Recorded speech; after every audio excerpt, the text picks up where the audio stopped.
It's Ivy League basketball on NBC Sports Philadelphia Plus and the Ivy League Network, presented by Steamfitters Local Union 420. It's Princeton and Penn. Good afternoon. Glad you could join us alongside Katie Allen. Joe Torti here with you courtside for Penn and Princeton. Well, thanks to the snowstorm that engulfed Philadelphia last night, the game originally scheduled for yesterday is instead right now, and these two historic rivals chomping at the bit to get this one rolling. Yeah, the energy is going to be really high in the Palestra today with both teams being at their first Ivy League game.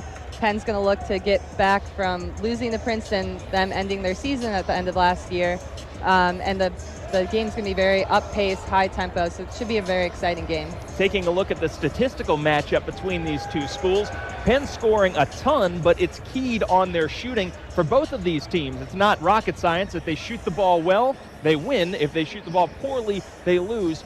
And I know before the game, Katie, you were pointing out the rebounding advantage for Penn.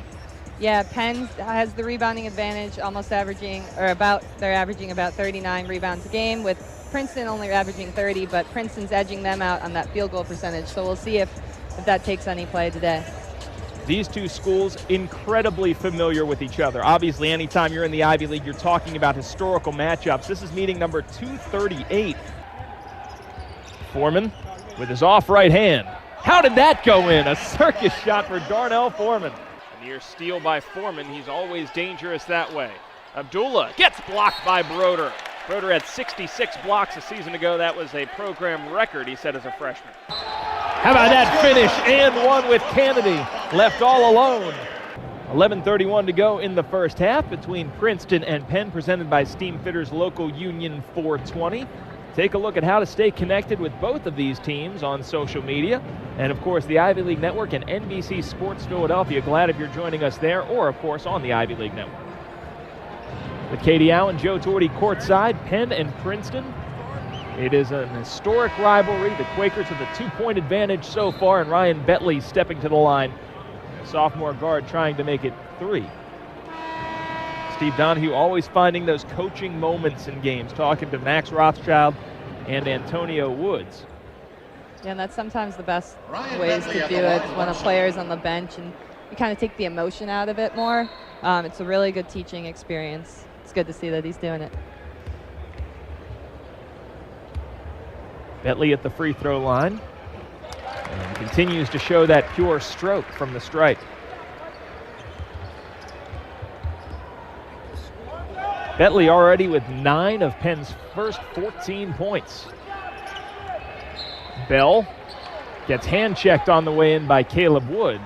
Penn foul is on number 10, Caleb Wood, his first. Wood, that's his first. He's been good defensively for Penn, forcing a 5-second violation moments ago. And here comes Deb Goodman, another local product from Germantown Academy. Take a look here at the hand check.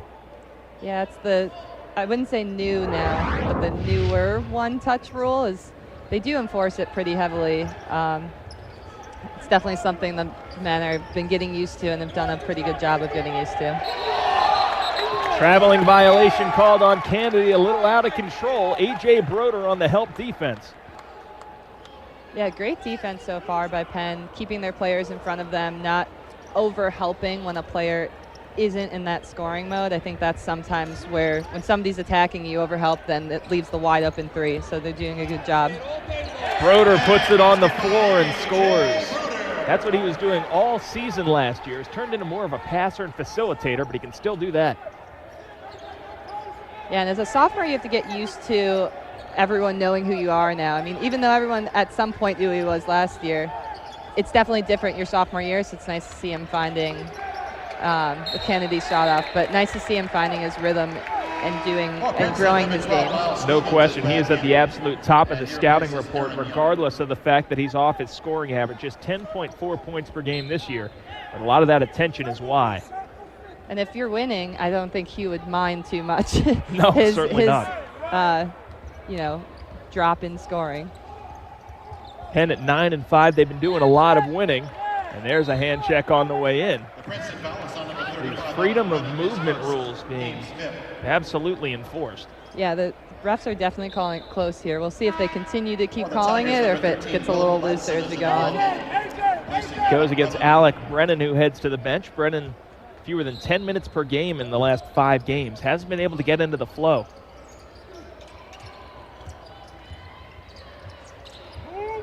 Penn very small on the floor, only A.J. Broder, a true forward. Goodman dribbled it off a player's foot, 3 seconds to shoot. Bentley all the way to the rim and puts it in before the buzzer. Ryan Bentley is engaged this afternoon. And that was great. He didn't rush his shot. A lot of players would have tried to take that three with the person in their face, and he did a nice job knowing how much time was left on the shot clock. Stevens playing with 2 fouls. Corner kick, and Princeton unable to answer with a Bell three. Here's Foreman in transition. Goodman wants 3. Give him all 3 of those from the corner. Timeout called by Princeton. Penn locking down, and that run pushed now to 10-0 over the last 152. Yeah, that was a great drive by Foreman. He had a lot of people around him, and he kicked out, found the open player. Those threes are the best in transition when it comes inside out, normally when you knock them down. Darnell Foreman with 5 points, a rebound, and an assist, getting it done all over the stat sheet. Princeton's scoring drought again over 2 minutes, and they've had way too many of those against Penn. Penn with a 10-point lead.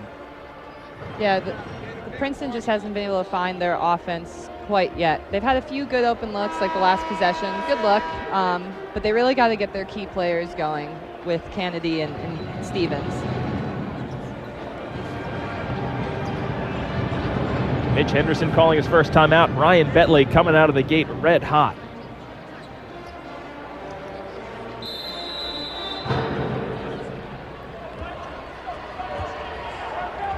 We'll see what Princeton does after a timeout. I mean, normally these are key possessions for both ends of momentum changers. Stevens looks to answer.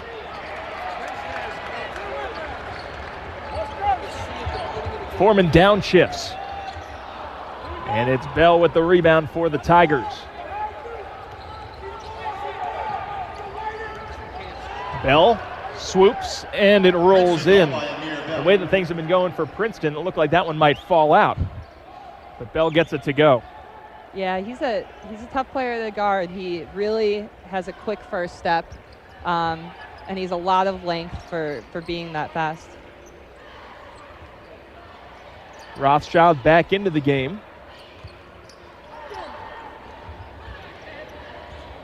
Penn probing the perimeter with 8 seconds to shoot. Rothschild off the window, and Goodman soars for the rebound. And now it'll go down to the Tigers as the officials were looking for help.